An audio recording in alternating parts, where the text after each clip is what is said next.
रानी दुर्गावती का जन्म 1524 में हुआ था। वह गोंडवाना राज्य के सम्राट दलपत शाह की बेटी थी। उनका नाम दुर्गावती उनके साहस और वीरता के कारण पड़ा। रानी दुर्गावती को बचपन से ही युद्धकला और प्रशासन में गहरी रुचि थी। उनका व्यक्तित्व अत्यंत साहसी, बुद्धिमान और प्रेरणादायक था।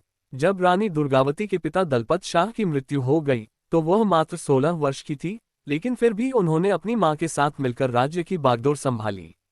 उन्होंने अपनी रियासत को एक संगठित और शक्तिशाली राज्य बनाने के लिए कई सुधार किए। रानी दुर्गावती ने शासन में न केवल प्रशासनिक सुधार किए, बल्कि सैनिकों को मजबूत और शाही खजाने को भरने के लिए भी काम किया। रानी दुर्गावती का शासकीय दृष्टिकोण समावेशी था। उन्होंने जनकल्याण के लिए कई योजनाएं बनाई। उनके प्रशासन में आम जनता का विशेष ध्यान रखा गया। उनकी मेहनत और प्रबुद्धता ने गोंडवाना राज्य को शक्तिशाली और समृद्ध बना दिया। गोंडवाना राज्य की समृद्धि और ताकत ने अन्य राज्यों को भी आकर्षित किया। मुगलों के सम्राट अकबर ने भी गोंडवाना को अपनी साम्राज्य सीमा में शामिल करने का निश्चय किया। रानी दुर्गावती का सामना इस संकट से हुआ। अकबर के साम्राज्य ने गोंडवाना राज्य पर आक्रमण करने का निर्णय लिया और युद्ध की स्थितियां पैदा हुई। अकबर ने रानी दुर्गावती को युद्ध के लिए चेतावनी दी, लेकिन रानी ने इस चुनौती का डटकर मुकाबला किया।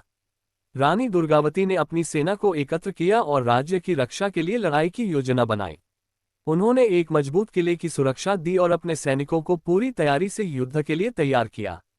रानी दुर्गावती का नेतृत्व और उनकी रणनीति अत्यंत प्रभावशाली थी और उन्होंने मुगलों को कड़ी टक्कर दी। रानी दुर्गावती की सेना मुगलों के विशाल आक्रमण के आगे ज्यादा देर तक टिक नहीं पाए।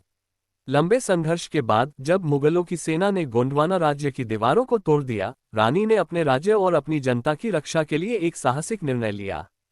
उन्होंने आत्मसमर्पण करने के बजाय अपने जीवन का बलिदान देने का निर्णय लिया। ये दिन 1564 का था, जब रानी दुर्गावती ने अपने सम्मान की रक्षा करने के लिए जौहर की ओर रुख किया। उन्होंने अपनी पूरी सेना के साथ आत्मसमर्पण के बजाय आत्महत्या करने का कठोर निर्णय लिया, ताकि उनकी इज्जत और राज्य की शान बनी रहे। रानी दुर्गावती का बलिदान भारतीय इतिहास में एक महाकाव्य और प्रेरणा का रूप बन गया। रानी दुर्गावती का जीवन सिर्फ संघर्ष की एक कहानी नहीं, बल्कि यह साहस, बलिदान और नारी शक्ति का प्रतीक है। उनके योगदान को कभी भुलाया नहीं जा सकता। वह केवल गोंडवाना राज्य की शासिका नहीं, बल्कि भारतीय इतिहास की एक महान नायक थी। उनकी वीरता और साहस की कहानी आज भी लोगों के दिलों में जीवित है और हर युग में प्रेरणा देती है।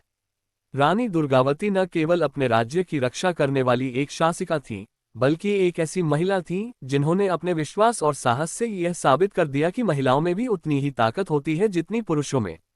आज भी रानी दुर्गावती की वीरता का सम्मान भारत में किया जाता है और उनकी कहानी हर किसी को ये सिखाती है कि कठिनाइयां चाहे जितनी बड़ी हो, अगर हौसला मजबूत हो तो कोई भी मुश्किल पार की जा सकती है।